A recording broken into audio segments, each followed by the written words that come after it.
ഓം ശ്രീ സായിനാഥായ നമ. ഓം സദ്ഗുരുവേ നമ. സദാ സത്സ്വരൂപം ചിദാനന്ദകന്ദം ജഗത്സംഭവസ്ഥാന സംഹാരഹേതും സ്വഭക്തേ ചയാമാനുഷം ദർശയന്തം നമാമീശ്വരം സദ്ഗുരും സായിനാഥം. എല്ലാ സജ്ജനങ്ങൾക്കും വന്ദേ ഗുരുപരമ്പര എന്ന യൂട്യൂബ് ചാനലിലേക്ക് സ്വാഗതം. ശ്രീ സായി സച്ചരിതമാണ് ഞാനിന്ന് പാരായണം ചെയ്യുന്നത്. സായി സച്ചരിതത്തിലെ അധ്യായം 11, 12 ഇന്ന് പാരായണം ചെയ്യുന്നു. അധ്യായം 11 സായി എന്ന സഗുണ ബ്രഹ്മം. ദൈവത്തിന് അഥവാ ബ്രഹ്മത്തിന് 2 ഭാവങ്ങളുണ്ട്. 1 നിർഗുണം, 2 സഗുണം. നിർഗുണം നിരാകാരവും സഗുണം സകാരവുമാണ്. രണ്ടും ഒരേ ബ്രഹ്മത്തെ തന്നെയാണ് പ്രതിപാദിക്കുന്നത്.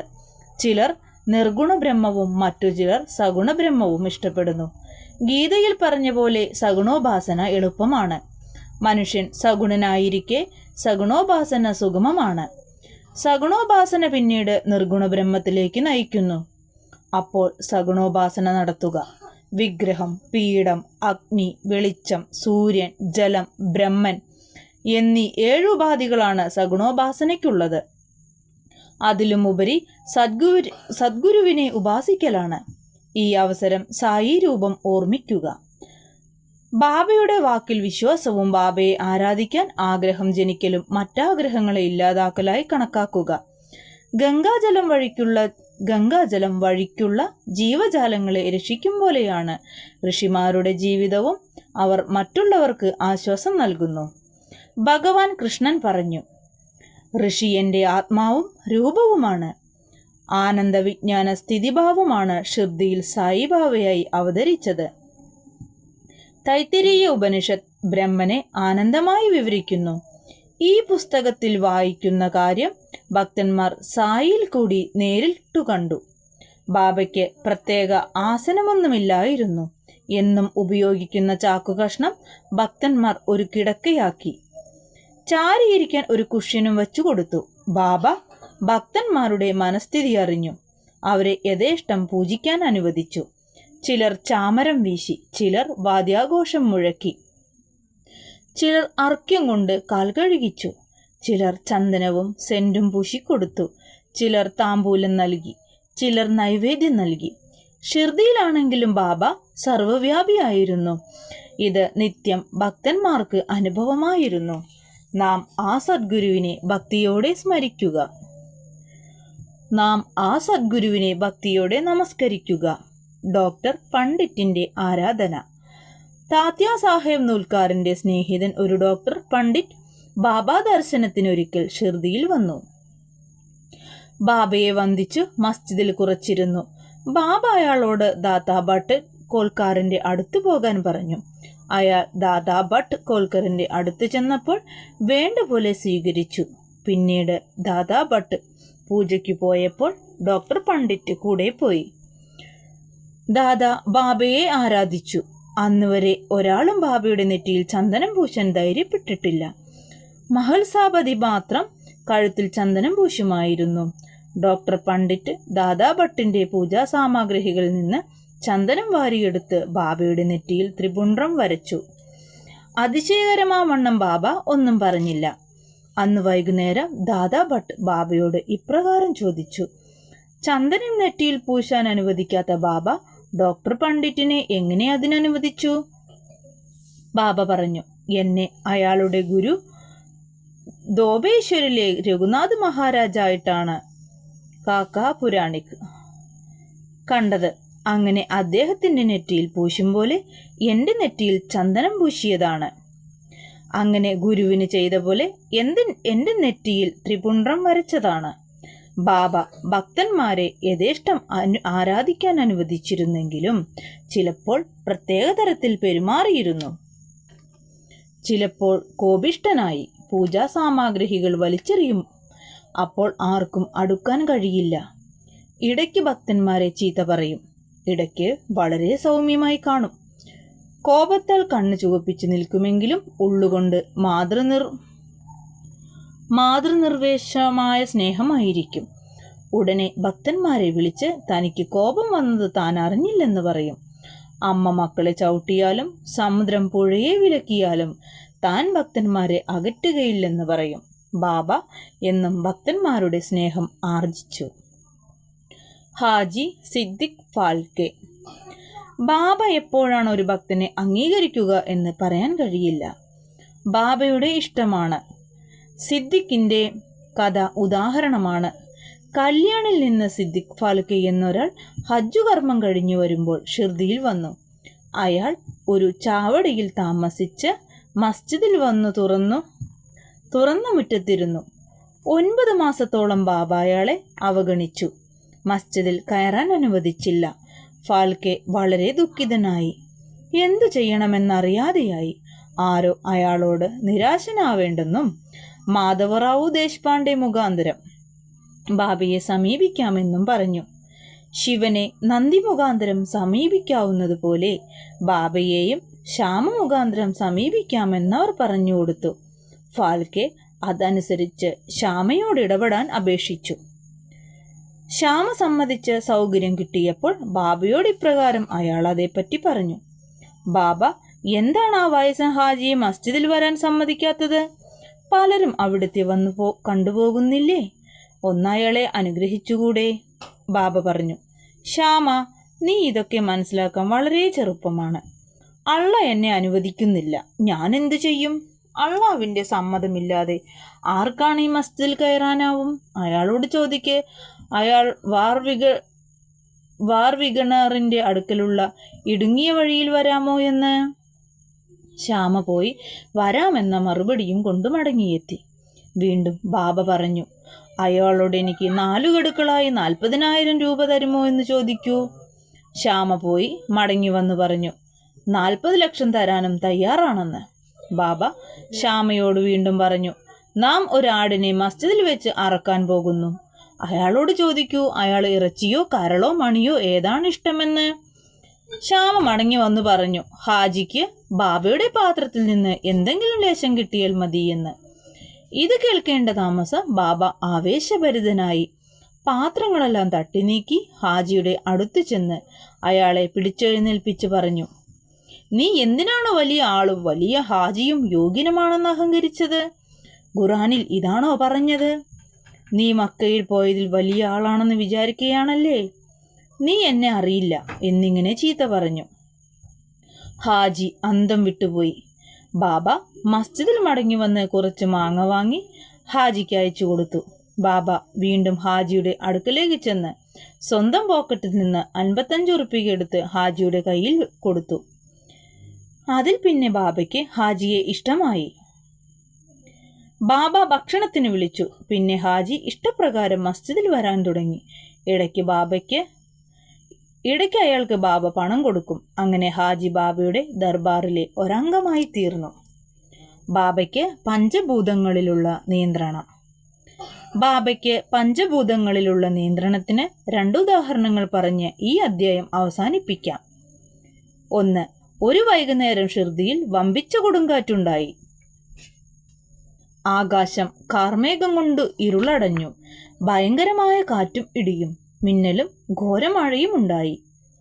കുറച്ചു സമയം കൊണ്ട് അവിടെ മുഴുവൻ ജലപ്രളയമായി. എല്ലാ ജീവജാലങ്ങളും മനുഷ്യരും ഭയന്ന് മസ്ജിദിൽ അഭയം പ്രാപിച്ചു. ഷിർദിയിൽ പല ദേവന്മാരും അവരെ സഹായിച്ചില്ല. അവരെല്ലാവരും ബാബയോട് കൊടുങ്കാറ്റും മഴയും ശമിപ്പിക്കാൻ പ്രാർത്ഥിച്ചു. ബാബ മസ്ജിദിന് പുറത്തു വന്ന് കൊടുങ്കാറ്റിനോട് ഇടിവെട്ടും പോലെ കൽപ്പിച്ചു, നിർത്ത്, നിന്റെ കോപം അടങ്ങ്. നിമിഷ നേരം കൊണ്ട് കൊടുങ്കാറ്റും മഴയും നിലച്ചു. ചന്ദ്രൻ ആകാശത്തിലുദിച്ചു. ജനങ്ങൾ സന്തുഷ്ടരായി. മറ്റൊരവസരത്തിൽ ഉച്ചയ്ക്ക് ധുനി ആളിക്കത്താൻ തുടങ്ങി. ജ്വാല മേൽപ്പുര വരെ എത്തി. മസ്ജിദിലുള്ളവർക്ക് എന്തു വേണമെന്നറിയാതെയായി. അവർ ബാബയോട് പറയാനോ വെള്ളം ഒഴിക്കാനോ എന്തെങ്കിലും ചെയ്യാനോ ധൈര്യപ്പെട്ടില്ല. ബാബ ഉടനെ സംഗതി അറിഞ്ഞു. ബാബ വടി എടുത്ത് തൂണിൽ കൊട്ടി പറഞ്ഞു, താഴോട്ട്, ശാന്തം എന്ന്. ഓരോ തട്ട് വടി കൊണ്ട് കൊടുക്കുമ്പോഴും തീനാളം താന്ന് നിമിഷങ്ങൾ കൊണ്ട് സാധാരണ മട്ടിലായി. ഇതാണ് സായി എന്ന അവതാരം. ആര് സാഷ്ടാംഗം നമസ്കരിച്ച് ആത്മാർപ്പണം ചെയ്യുന്നുവോ അവരെ ബാബ അനുഗ്രഹിക്കും. ഈ അധ്യായത്തിലെ കഥകൾ യാതൊരാൾ വിശ്വാസത്തോടെയും ഭക്തിയോടെയും ദിവസം തോറും വായിക്കുന്നുവോ അവർ എല്ലാ ആപത്തിൽ നിന്നും രക്ഷപ്പെടും. അതുമാത്രമല്ല, സായി പ്രേമം തെളിഞ്ഞ് ദൈവസാക്ഷാത്കാരം അനുഭവിക്കും. എല്ലാ ആഗ്രഹങ്ങളും നിറവേറും. പിന്നീട് ആഗ്രഹങ്ങളില്ലാതെയായി പരമാത്മാവിങ്കൽ ലയിക്കുകയും ചെയ്യും. ശ്രീ സായിയെ നമിക്കുവിൻ, ലോകശാന്തി ഭവിക്കട്ടെ. അധ്യായം 12 സായി ലീലകൾ, ഋഷിമാരുടെ പ്രവർത്തനങ്ങൾ. മുൻ അധ്യായങ്ങളിൽ ദൈവാവതാരം സത്കൃതരെ രക്ഷിക്കാനും ദുഷ്കൃതരെ നശിപ്പിക്കാനുമാണെന്ന് പറഞ്ഞുവല്ലോ.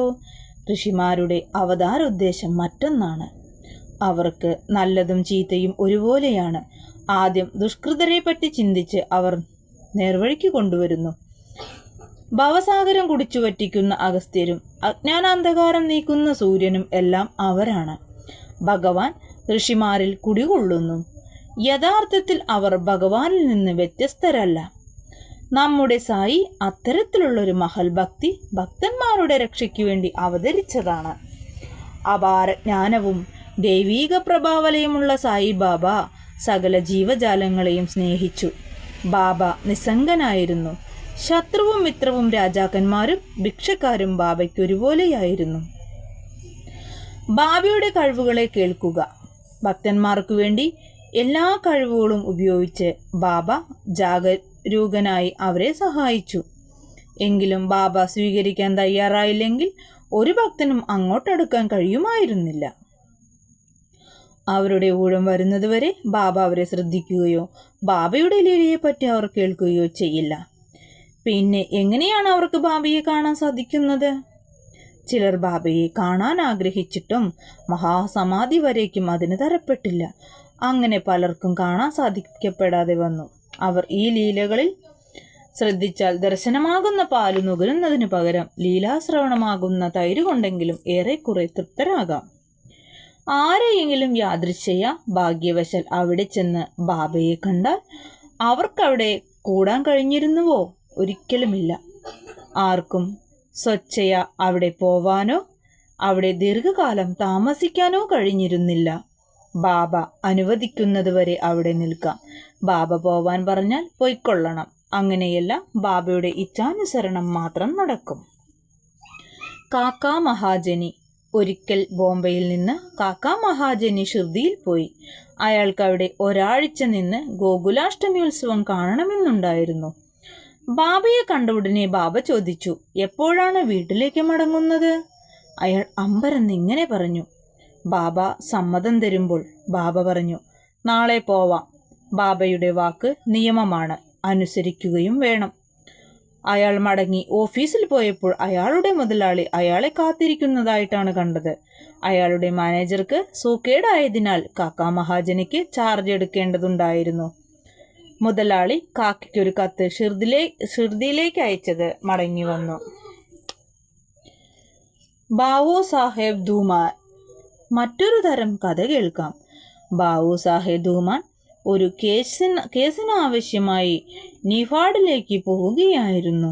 വഴിക്ക് അയാൾ ഷിർദിയിൽ വന്നു. ബാബയെ ദർശിച്ച് ഉടനെ കേസിന് പോകാനാണ് ഉദ്ദേശം. ബാബ പോകാൻ അനുവദിച്ചില്ല. ഒരാഴ്ചയിലധികം അയാളെ ബാബ ഷിർദിയിൽ നിർത്തി. ഈ സമയം നിഫാഡിലെ മജിസ്ട്രേറ്റ് കഠിനമായ വയറ്റിൽ വേദന കാരണം കേസ് നീട്ടിവെച്ചിരുന്നു. പിന്നീട് ധുമാലിനോട് കേസിന് പോയിക്കൊള്ളാൻ അനുവാദം കൊടുത്തു. അത് കുറച്ചുകാലം നടക്കുകയും 4 മജിസ്ട്രേറ്റുമാർ മാറി മാറി വന്ന് വിചാരണ ചെയ്യുകയും ചെയ്തു. ഒടുക്കം ധൂമാൽ കേസ് ജയിച്ച് കക്ഷിയെ വിടുവിച്ചു. നീമോണിലെ വാട്ടർദാറും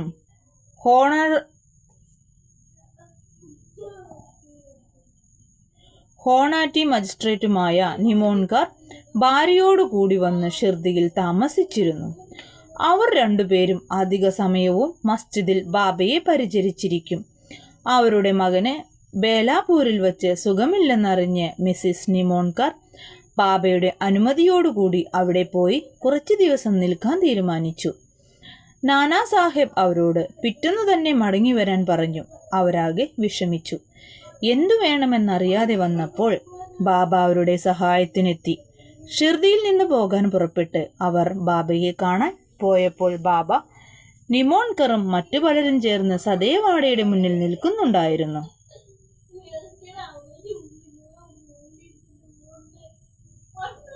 അവർ ബാബയെ നമസ്കരിച്ച് പോകാൻ അനുവാദം ചോദിച്ചു. ബാബ പറഞ്ഞു, സമാധാനമായി വേഗം പോയിക്കൊള്ളൂ. 4 ദിവസം ബേലാപൂരിൽ താമസിച്ചോളൂ. എല്ലാ ബന്ധുക്കളെയും കണ്ട് ഷിർദിയിലേക്ക് മടങ്ങിയാൽ മതി. എത്രമാത്രം അവസരോചിതമായിരുന്നു ബാബയുടെ വാക്കുകൾ. നാനാ സാഹിബിന്റെ തീരുമാനം ബാബയുടെ വാക്കുകളാൽ റദ്ദായിപ്പോയി. നാസിക്കയിലെ മൂലായ് ശാസ്ത്രി ഒരു യാഥാസ്ഥിക അഗ്നിഹോത്ര ബ്രാഹ്മണനും 6 ശാസ്ത്രങ്ങളും ജ്യോതിഷവും നല്ലപോലെ പഠിച്ച ആളുമായിരുന്നു നാസിക്കിലെ മൂലായ് ശാസ്ത്രി. ഒരിക്കൽ ഷിർദിയിലേക്ക് നാഗ്പൂരിലെ കോടീശ്വരനായ ബാപ്പു സാഹേബ് ബൂട്ടിയെ കാണാനായി വന്നു. അവർ തമ്മിൽ കണ്ട ശേഷം അവർ ബാബയെ ദർശിക്കാൻ മസ്ജിദിലേക്ക് പോയി. ബാബ പലതരം പഴങ്ങളും കച്ചവടക്കാരോട് വാങ്ങി മസ്ജിദിൽ കൂടിയവർക്ക് കൊടുക്കാറുണ്ട്. ബാബ ചിലപ്പോൾ മാമ്പഴം നല്ലപോലെ പതപ്പിച്ചു കൊടുത്താൽ ഒറ്റ വലിക്ക് മുഴുവൻ കഴമ്പും വലിച്ച് തോലും വണ്ടിയും വലിച്ചെറിയും. അത്രയ്ക്ക് വിദഗ്ധമായി ബാബ മാമ്പഴം പതപ്പിക്കും. പഴം തോലുരിച്ച് ഭക്തന്മാർക്ക് കൊടുത്ത് തോൽ ബാബ സ്വന്തം ആവശ്യത്തിനെടുക്കും. മൂലായ് ശാസ്ത്രി ഹസ്തരേഖാ ശാസ്ത്രജ്ഞനായതിനാൽ ബാബയുടെ കൈ നോക്കാൻ അനുവാദം ചോദിച്ചു. ബാബ അതിൽ ശ്രദ്ധിക്കാതെ അയാൾക്ക് 4 വാഴപ്പഴങ്ങൾ കൊടുത്തു. പിന്നെ അവർ വാടയിലേക്ക് മടങ്ങി. മൂലായ് ശാസ്ത്രി കുളിച്ച് പരിശുദ്ധ വസ്ത്രം ധരിച്ച് അഗ്നിഹോത്രം മുതലായ ദിനചര്യക്കിരുന്നു. അപ്പോൾ ബാബ ലണ്ടി തോട്ടത്തിലേക്ക് പുറപ്പെടാനായി. ബാബ പറഞ്ഞു, കുറച്ച് കാവി എടുത്തോളൂ. ഇന്നും നാം കാവി വസ്ത്രം ധരിക്കാൻ പോകുന്നു. ബാബ എന്താണ് ഉദ്ദേശിച്ചതെന്ന് ആർക്കും മനസ്സിലായില്ല. കുറച്ചു കഴിഞ്ഞ് ബാബ മടങ്ങി വരികയും മധ്യാഹ്ന ആരതിക്ക് ഏർപ്പാട് തുടങ്ങുകയും ചെയ്തു. ബാപ്പു സാഹേബ് ജോഗ് മൂലായി ശാസ്ത്രിയോട് ആരതിക്ക് വരുന്നുണ്ടോ എന്ന് ചോദിച്ചു. അയാൾ ബാബയെ വൈകുന്നേരം കാണാമെന്ന് പറഞ്ഞു. ബാബ ആസനത്തിലിരുന്നു ആരതിയും നടത്തി. ബാബ പറഞ്ഞു, ആ നാസിക് ബ്രാഹ്മണനോട് കുറച്ച് ദക്ഷിണ വാങ്ങിക്കൊണ്ടുവരൂ. ബൂട്ടി തന്ന ദക്ഷിണ വാങ്ങാൻ പോയി. അയാൾ ബാബയുടെ സന്ദേശം പറഞ്ഞപ്പോൾ ശാസ്ത്രി അന്തം വിട്ടുപോയി. അയാൾ കരുതി, ഞാൻ ഒരു പരിശുദ്ധ അഗ്നിഹോത്രി ബ്രാഹ്മണനായിരിക്കെ എന്തിനു ദക്ഷിണ കൊടുക്കണം? ബാബ മഹാനായിരിക്കാം, ഞാൻ ബാബയുടെ ആശ്രിതനൊന്നുമല്ലല്ലോ. പക്ഷെ ഒരു മഹാസിദ്ധൻ കോടീശ്വരനെ അയച്ച് ദക്ഷിണ ചോദിച്ചതുകൊണ്ട് കൊടുക്കാതിരിക്കാനും വയ്യ. അതുകൊണ്ട് ദിനചര്യ മുഴുമിക്കാതെ ബൂട്ടിയോടുകൂടി അയാൾ മസ്ജിദിലേക്ക് പുറപ്പെട്ടു. സ്വയമേ പരിശുദ്ധനും പുണ്യവാനുമാണെന്നും പള്ളി മോശസ്ഥലമാണെന്നും കരുതി അയാൾ ദൂരെ നിന്ന് ബാബയ്ക്ക് പൂ അർപ്പിച്ചു.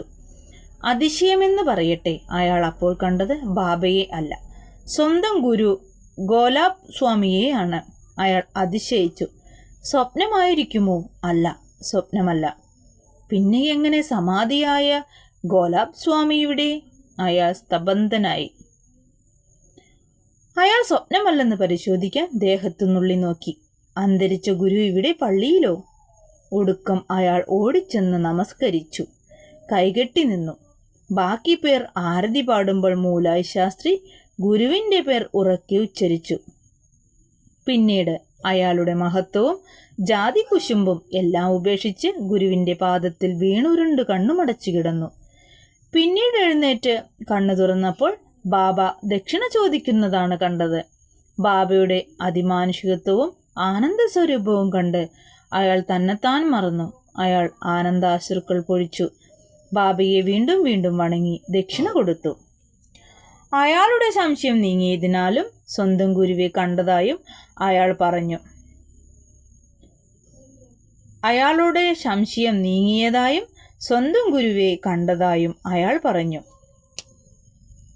ഈ ലീല കണ്ട് എല്ലാവരും മൂലായ് ശാസ്ത്രിയോടൊപ്പം അതിശയിച്ചു.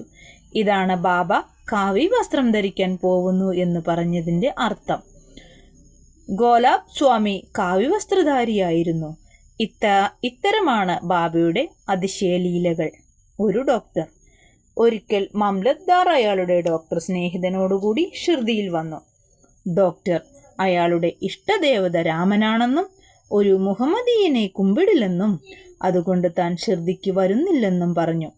മാംലത്ദാർ അതിനയാളെ ആരും നമസ്കരിക്കാൻ നിർബന്ധിക്കില്ലെന്ന് പറഞ്ഞ് സമാധാനിപ്പിച്ചു. അയാളെ തുണയ്ക്ക് വേണ്ടി മാത്രം എന്ന നിലയിൽ കൂട്ടിക്കൊണ്ടുപോയി. ഷിർദിയിലെത്തിയ അവർ ബാബ ദർശനത്തിന് ചെന്നു. എല്ലാവരും അതിശയകരമാം വിധം ഡോക്ടർ മുന്നിൽ ഓടിച്ചെന്ന് ബാബയെ നമസ്കരിക്കുന്നുണ്ട്. അവർ എന്താണ് അയാളുടെ തീരുമാനം ലംഘിച്ച് ഒരു മുസൽമാനെ നമസ്കരിച്ചത് എന്ന് ചോദിച്ചു.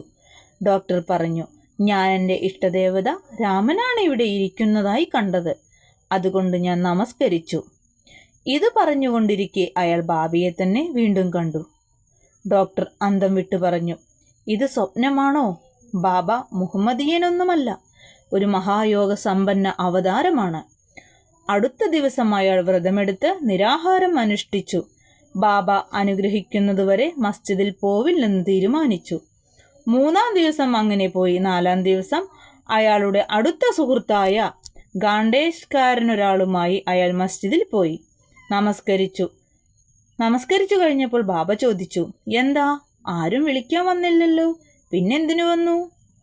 ഇത് കേട്ട് ഡോക്ടർ വിസ്മയിച്ചു പോയി. അന്നു രാത്രി ഉറക്കത്തിൽ ബാബ അയാളെ സമീപിച്ച് അനുഗ്രഹിച്ചതായി സ്വപ്നം കിട്ടി. പിന്നീട് നാട്ടിൽ പോയിട്ടും 14 രാത്രികളിൽ ഇതേ അനുഭവമുണ്ടായി. അങ്ങനെ അയാൾ സായിബാബയുടെ ഒരു മഹാഭക്തനായി. ഈ കഥകളിലൂടെ, പ്രത്യേകിച്ച് മൂലായി ശാസ്ത്രിയുടെ കഥയുടെ തത്വം നമുക്ക് ഗുരുവിൽ ഉറച്ച വിശ്വാസം വേണമെന്നാണ്. അടുത്ത അധ്യായത്തിൽ കൂടുതൽ ലീലകളെ പറ്റി പ്രതിപാദിക്കാം. ശ്രീ സായിയെ നമിക്കുവിൻ. ലോകശാന്തി ഭവിക്കട്ടെ. ഓം ശ്രീ സായിനാഥായ നമഃ. ശ്രീ സായി സച്ചരിതം കേൾക്കുന്ന എല്ലാ സജ്ജനങ്ങളെയും ശ്രീ സായി ഭഗവാൻ അനുഗ്രഹിക്കട്ടെ എന്ന് പ്രാർത്ഥിച്ചുകൊണ്ട് സായി സച്ചരിതത്തിൻ്റെ 11ഉം 12ഉം അധ്യായം ഞാൻ സായി ബാബയുടെ തൃപാദങ്ങളിൽ സമർപ്പിക്കുന്നു. ജയ് സായിറാം. വന്ദേ ഗുരുപരമ്പര.